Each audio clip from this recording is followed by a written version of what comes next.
One thing that really concerned me heading into Peace Corps service was the 2-year time commitment. The prospect of the daunting, seemingly insurmountable hunk of temporal limbo was almost enough to keep me from submitting my application in the first place. How come I can't have a life-changing experience in 6 months? How could my intense desire to help others possibly take 27 months to manifest itself? I'll tell you how. I served as an environmental advising volunteer in the Fiji Islands, and in the Fijian language there are 2 nearly identical nouns differing only in their terminal vowel. Toa means chicken, while toi means female reproductive organs. You can see where this is going, right? After a fine dinner of cassava and roasted chicken one evening early in our training, a fellow trainee said, "Vinaka vakalevu na toi," effectively thanking his host mother for her ability to conceive. So why is Peace Corps service 27 months in length? Clearly we've got a lot to learn. As a Peace Corps volunteer, it necessarily becomes your privilege and responsibility to operate within the cultural context of the community you are serving. Responsibility because generating respect through cultural understanding is part of your mission as a Peace Corps volunteer, and that's what ultimately leads to success in your projects. Privilege because, well, it's fun. You get to learn how to say all the right things the wrong way in a new language. You learn how to appropriately dissect and consume the most delicious parts of a fish head. It is the eyeballs, by the way.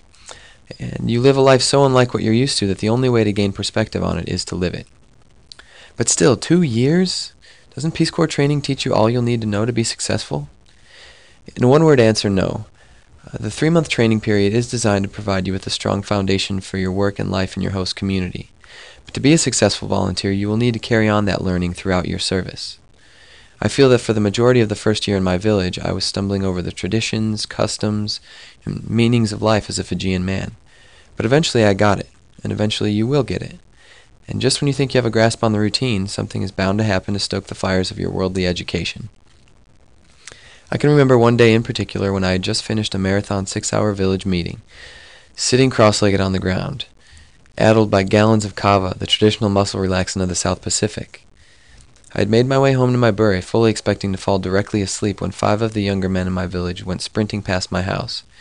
They were all wielding 2-foot sections of tree limbs as thick as Derek Lee's Louisville Slugger. And naturally, and with no questions asked, I started running. I picked up the first stick I could find. For the next 3 hours, we ran around in the pouring rain, throwing lumber into the trees at flying foxes, a species of fruit bat that runs about 3 pounds, takes a good 2 hours to boil, and tastes like a Goodyear all-weather radial. It was not the most gastronomically triumphant outing, granted, but involving oneself in the ordinary experience of a host community is what makes Peace Corps service extraordinary.